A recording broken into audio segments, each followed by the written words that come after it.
오늘은 애국 설교 네 번째입니다. 한번 따라 하시겠습니다. 애국. 오늘은 6월 마지막 주일입니다.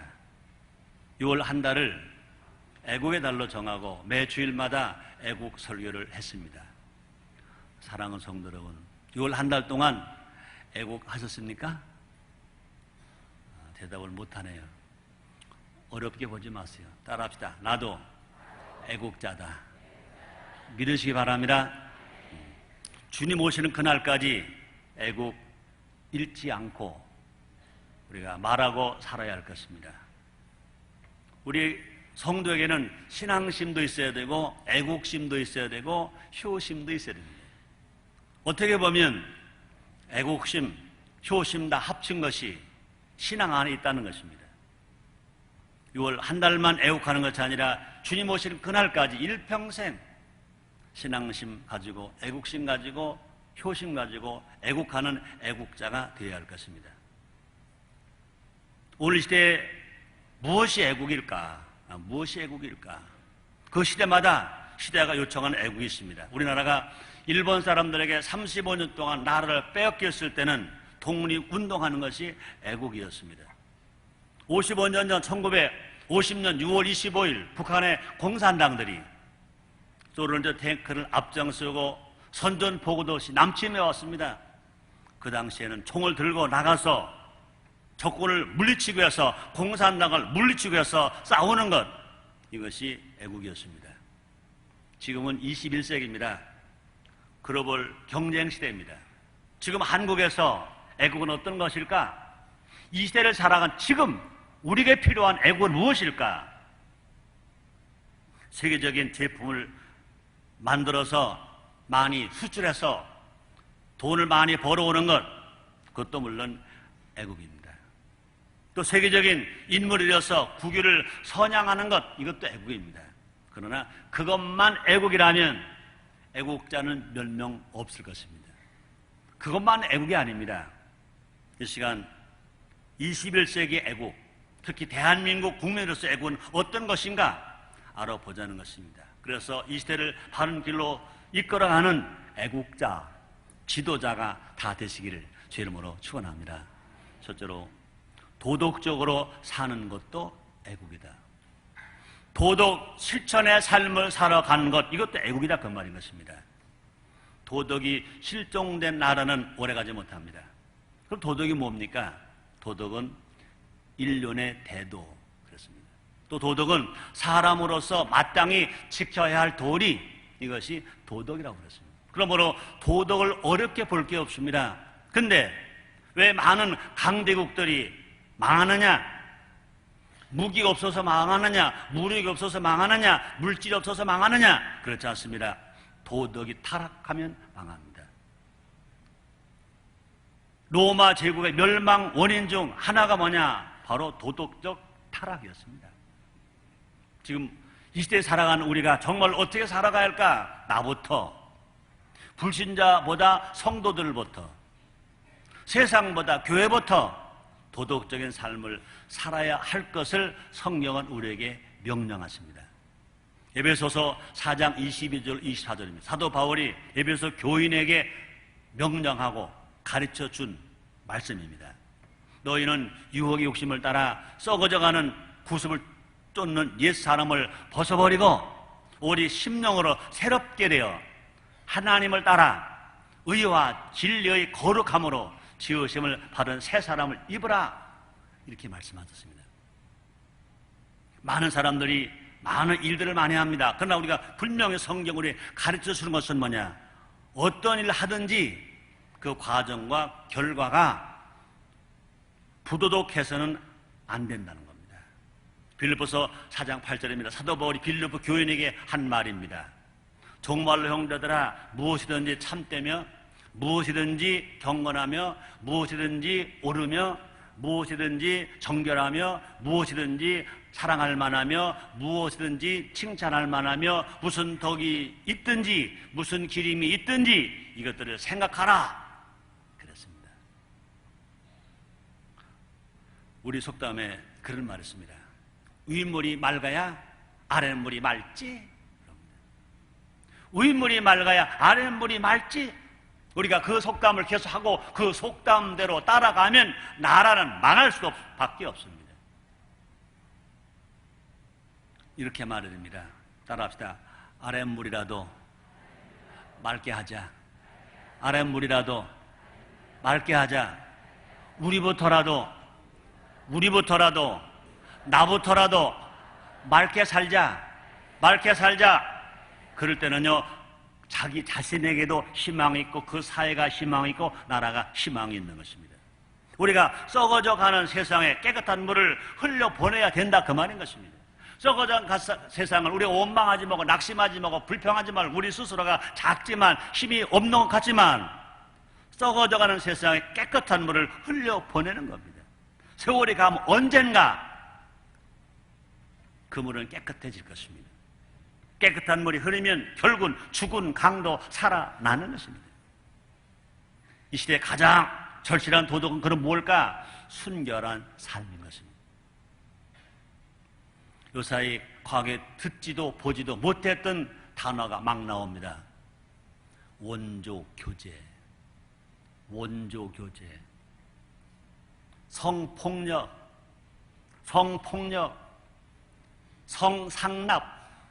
성상납, 이런 말들이 어떻게 해서 나왔습니까? 성경은 이것들을 막고 있습니다. 고린도전서 6장 18절입니다. 사도 바울이 고린도 교인에게 알려준 말입니다. 음행을 피하라. 사람이 범하는 죄마다 몸박겠거니와 음행하는 자는 자기 몸에게 죄를 범하느니라. 우리 몸은 하나님이 성령으로 거하시는 성령의 전인 것입니다. 하나님의 전인 것입니다. 우리 하나님 말씀하십니다. 명령하십니다. 구약에서만 명령이 아닙니다. 신약에서도 명령합니다. 살인하지 말라만 명령하신 것이 아닙니다. 음행을 피하라 명령하셨습니다. 사람이 범하는 죄마다 몸박기거리와 음행하는 자는 자기 몸에게 죄를 범하느니라 이렇게 말씀했습니다. 부도덕은 멸망의 길입니다. 그러나 도덕적인 삶은 평안한 삶이라고 그랬습니다. 그래서 잠언서 10장 9절에서 이렇게 말씀합니다. 바른 길로 행하는 자는 걸음이 평안하려니와 굽은 길로 행하는 자는 드러나리라. 바른 길로 행하는 자는 걸음이 평안하려니와 굽은 길로 행하는 자는 드러나느니라. 그렇습니다. 그러므로 이 시대 21세기를 살아간 우리들, 특히 대한민국 국민으로서 애국이 뭘까? 도덕적으로 사는 것. 도덕 실천이 애국입니다. 두 번째입니다. 결혼도 애국이다. 한번 따라 하시겠습니다. 결혼도 애국이다. 그렇습니다. 모든 사람이 공통적으로 원하는 것은 뭡니까? 복입니다. 따라 하시겠습니다. 나는 복 받고 싶다. 아멘. 보기 싫은 사람 손 들어보세요. 보기 싫은 사람 아무도 없을 것입니다. 예수를 믿는 사람이나 믿지 아니하는 사람이나 남녀노소 빈부 기초 낯거릇이 모두가 다 복을 원합니다. 사람들이 밤낮으로 일합니다. 왜요? 복을 얻기 위해서. 학생들이요, 다른 학생들보다 다른 친구가 더 많이 애쓰고 수고하고 잠 못 자고 또 공부하고 또 공부합니다. 왜요? 결국은 복 얻기 위해서입니다. 인류대학을 가려고 합니다. 결국은 뭡니까? 복 얻기 위해서인 것입니다. 좋은 정치가는 어떤 사람이 좋은 정치가일까? 어떤 사람이 좋은 정치가일까? 국민을 복되게 하는 지도자가 좋은 정치가입니다. 최고로 애국자는 어떤 사람이 최고로 애국자일까? 이 땅에 복이 흘러 넘치게 만드는 사람, 그 사람이 애국자인 것입니다. 자, 그럼 무엇으로 이 땅에 복이 넘치게 만들 수 있을까? 무엇을 이 땅에 복이 넘치게 만들 수 있을까? 뭘까요? 이 땅에 복이 넘치는 사회를 만들려면 무엇이 이 땅을 복이 넘치는 사회로 만들 수 있을까? 뭘까요? 따라합시다. 결혼이다. 결혼이다. 크게 좀 따라하세요. 결혼이다. 그렇습니다. 결혼은요, 하나님의 복을 얻는 것이다. 그렇습니다. 따라합시다. 결혼은 하나님의 복을 얻는 것이다. 그분이 아닙니다. 따라하세요. 결혼은 하나님의 은총을 입는 것이다. 하나님의 복 받기를 원하시면 아멘 하겠습니다. 하나님께 은총을 받기를 원하시면 아멘 하겠습니다. 그것은 뭐냐? 결혼이다. 그래서 결혼. 보세요. 잠언서 18장 22절입니다. 제왕 솔로몬 왕을 통해 기록해 놓으신 하나님 아버지의 말씀입니다. 아내를 얻는 자는 복을 얻고 여호와께 은총을 받은 자니라. 아내를 얻는 자는 복을 얻고 여호와께 은총을 받는 자니라. 결혼을 하면 모두가 행복합니다. 결혼하면요, 당사자, 신랑, 신부, 남편과 아내가, 부부가 행복합니다. 또 결혼하면요, 그 부부의, 그 자녀의 부모가 행복합니다. 그뿐이 아닙니다. 결혼하면 그 형제가 행복합니다. 형과 언니가 먼저 가야 뒤에 동생들 따라가지 않습니까? 그뿐이 아닙니다. 그 친척도 행복합니다. 친구도 행복합니다. 그래서 결혼식에 많은 사람들이 모여서 함께 행복해하고 즐거워하고 축하하는 겁니다. 결혼하지 않고 혼자 지내면 안 됩니다. 왜 안 되느냐? 하나님이 싫어하십니다. 결혼 안 하면 부모만 싫어하시는 것이 아니라, 부모만 안타까워하시는 것이 아니라 하나님이 싫어하신다. 그러면 누구보다 먼저 결혼을 안 하면요, 하나님께 좋지 못하다고 하셨습니다. 하나님 싫다고 하셨습니다. 창세기 2장 18절 상반절입니다. 요 하나님이 가라사대 사람이 독초하는 것이 좋지 못하니, 하나님이 말씀하셨습니다. 결혼 안 하고 남자든 여자든 각자 혼자 사는 것을 하나님이 좋지 않게 보셨다 그랬습니다. 요사이 유행처럼 번지는 것이 있습니다. 여러분, 세상 따라가지 마세요. 누구도 그렇더라, 어느 친구도 그렇더라, 그렇지 않습니다. 유행처럼 번지는 것입니다. 동거는 하는데 결혼하지 않습니다. 남자 여자가, 혼계찬 남자 여자가 동거를 하는데 결혼하지 않습니다. 그건 나쁜 겁니다. 그뿐 아니라 난 독신주의야, 결혼 안 하겠어, 이것도 하나님이 싫어하는 거예요. 결혼하고 나서 아이고 살기 힘들어, 이혼하려고 합니다. 이혼합니다. 그것도 하나님이 싫어합니다. 이런 것들을 다 멀리해야 합니다. 내 말이 아닙니다. 설교자의 말이 아닙니다. 최성교 목사의 말이 아닙니다. 하나님의 말씀입니다. 말라기 2장 16절입니다. 이스라엘 하나님 여호와가 이르노니 나는 이혼하는 것과 학대로 옷을 가리우는 것을 미워하노라. 만군의 여호와의 말이라. 그러므로 너희 심령을 삼가 지켜 괴사를 행치 말지니라. 이렇게 말했습니다. 또 결혼은 왜 해야 하느냐? 결혼은 하나님의 명령이다. 결혼은 창조 질서다. 창세기 2장 24절 말씀이십니다. 이러므로 남자가 부모를 떠나 그 아내와 연합하여 둘이 한 몸을 이룰지로다. 남자가 부모를 떠나 그 아내와 연합하여 둘이 한 몸을 이룰지로다. 부모 밑에 살지 말고 부모를 떠나서 남자 여자가 결혼해서 행복한 가정을 한 몸으로 살아라.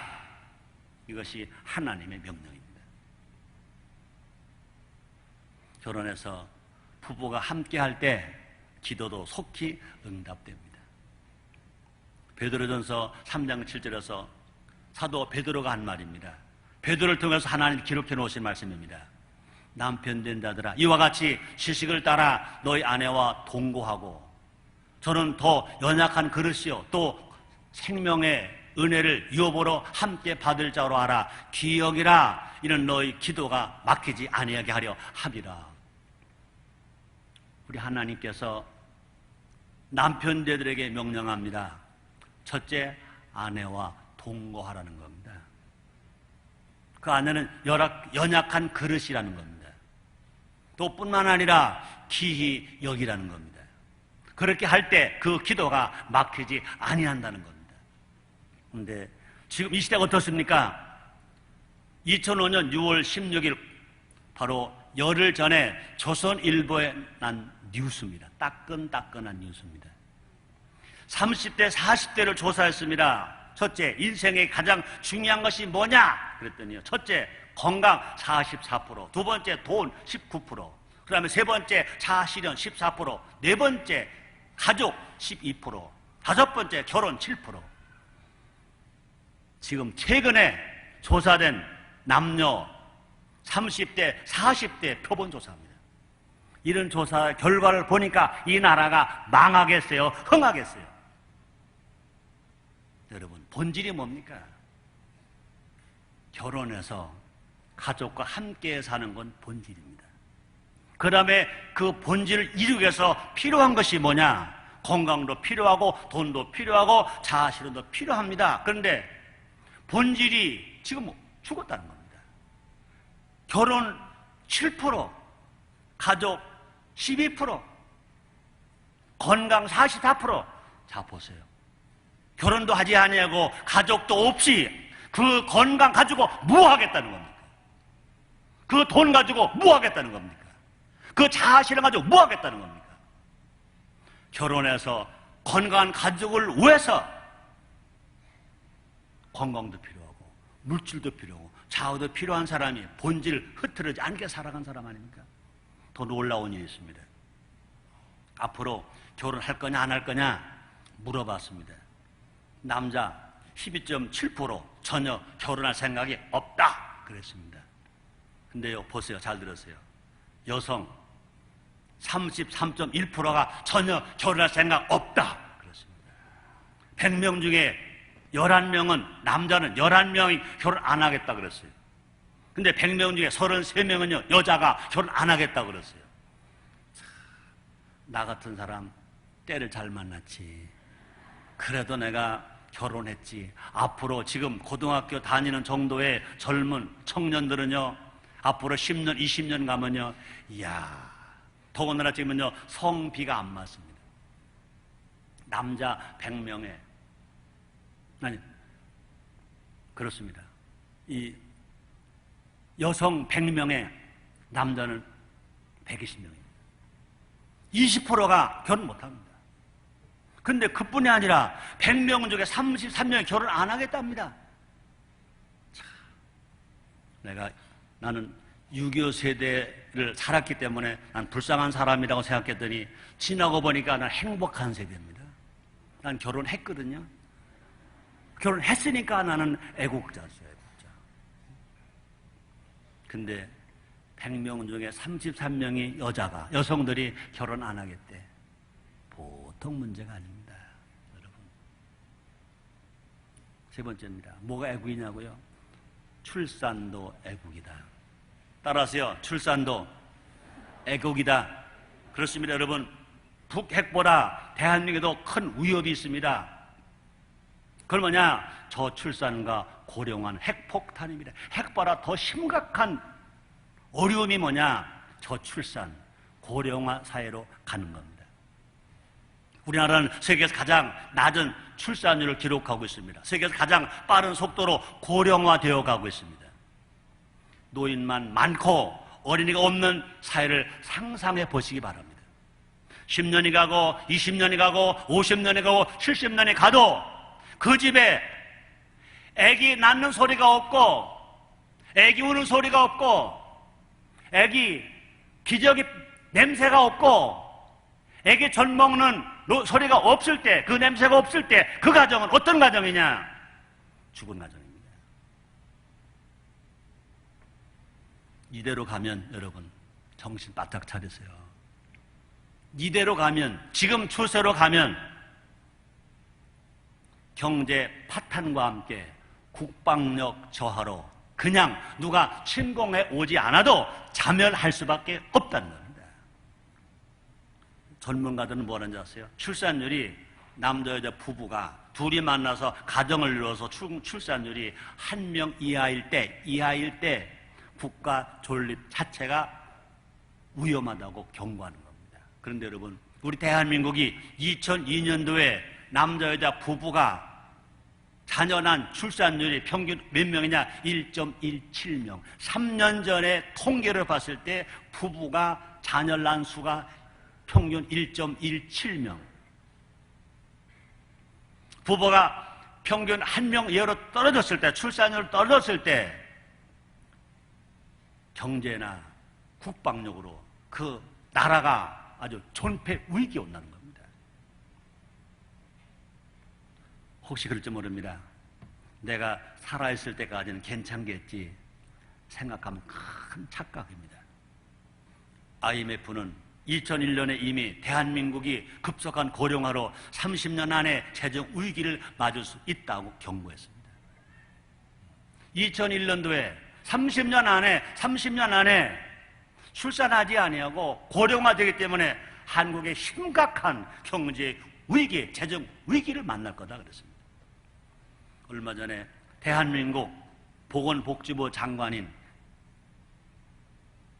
김근태 복지부 장관이 보고한 내용이 있습니다. 그대로 제가 표현할게요. 이대로 가면 우리나라 망한다 그랬습니다. 그분은 정치가입니다. 그분은 대한민국 보건복지부 현직 장관입니다. 그분이 말했습니다. 이대로 가면 저출산, 고령화 이대로 가면 나라 망한다 그랬습니다. 애기 낳아야 합니다. 출산해야 합니다. 개인을 위해서도 출산해야 되고 사회를 위해서도 출산해야 되고 경제를 위해서도 출산해야 되고 국방을 안보를 위해 출산해야 되고 나라를 위해서도 출산해야 합니다. 뿐 아니라 하나님의 명령에 따라 생육해야 하고 번성해야 합니다. 이 시대에 출산보다 더 큰 애국은 없다. 따르시겠습니다. 이 시대에 지금 대한민국에 출산보다 더 큰 애국은 없다. 하나님께서는 우리를 통해 경건한 자손 얻기를 원합니다. 성도들을 통해서 믿음의 자손 얻기를 원합니다. 성령 바른 성도를 통해서 하나님의 씨, 믿음의 백성들을 더 많이 얻기를 원합니다. 말라기 2장 15절 말씀이십니다. 여호와는 영이 유효하실지라도 오직 하나를 짓지 아니하시느냐? 어째 하나만 지으시느냐? 이는 경건한 자손을 얻고자 하심이라. 이게 뭡니까? 하나님의 씨를 얻고자 하심이라. 하나님의 자녀를 구원받은 성도들을 하나님 말씀으로 경건하게 살아가는 사람들을 얻고자 하심이라. 예수 안 믿는 사람보다 예수 믿는 사람이, 성령 안 바른 사람보다 성령 바른 사람들이 아이를 더 많이 낳아야 우리 하나님 말씀하시는 이는 경건한 자손을 얻고자 하심이라 주의 뜻이 이루어지게 된다 그 말인 것입니다. 그래서 우리 모두가 다 할 수만 있다면 예수 믿고 성령 충만한 성도가 자녀를 많이 낳아서 이 땅을 믿음의 자녀로 주님 원하시는 경건한 자손으로 채우는 우리 모두가 됩시다. 이게 뭐냐? 애국입니다. 네 번째입니다. 자녀 교육도 애국이다. 한번 따라 하시겠습니다. 자녀 교육도 애국이다. 그렇습니다. 자녀를 교육시켜야 됩니다. 신앙교육 시켜야 합니다. 성경교육 시켜야 됩니다. 효교육 시켜야 됩니다. 여러분, 위대한 나라는 위대한 인물이 있기 때문에 가능한 것입니다. 자원이 풍부해도 위대한 지도자가 없으면, 사람이 없으면 국가는요 성장하지 못합니다. 무너질 수밖에 없습니다. 위대한 인물은 저절로 만들어지지 않습니다. 나라의 지도자가 될 위대한 인물은 어머니의 손에 달려있다. 미국의 에버람 링컨 대통령 어머니의 유언이 있습니다. 잘 들으세요. 그 어머니가 아들 에버람 링컨 소년에게 당부한 유언입니다. 너는 부자나 높은 사람의 대려교하기보다 성경을 많이 읽어라 그랬습니다. 너는 높은 사람이나 부자가 되기보다 성경을 많이 읽어라 그랬습니다. 에버람 링컨은 중학교도 못 나왔다고 합니다. 학력이 없습니다. 그러나 역대 미국 대통령 중에 제일 존경받는 하나님이 사랑하는 대통령입니다. 얼마 전에 연천 부대에서 총기 사고가 일어났습니다. 얼마나 마음이 아픈지, 얼마나 괴로운지, 얼마나 해결하고 얼마나 가슴을 치고 하나님 어찌된 일입니까? 한 사람 잘못으로 천하보락해한 많은 생명이 죽었습니다. 큰 손해입니다. 또 부상을 당했습니다. 큰 손해입니다. 그 부모와 뿐 아니라 모든 국민이 받은 마음의 상처 얼마나 큰지 모릅니다. 여러분의 자녀가 그런 사고 안 치고 있다면요, 여러분 당당하게 말해서 아이고 내 새끼 진짜 애국자구나.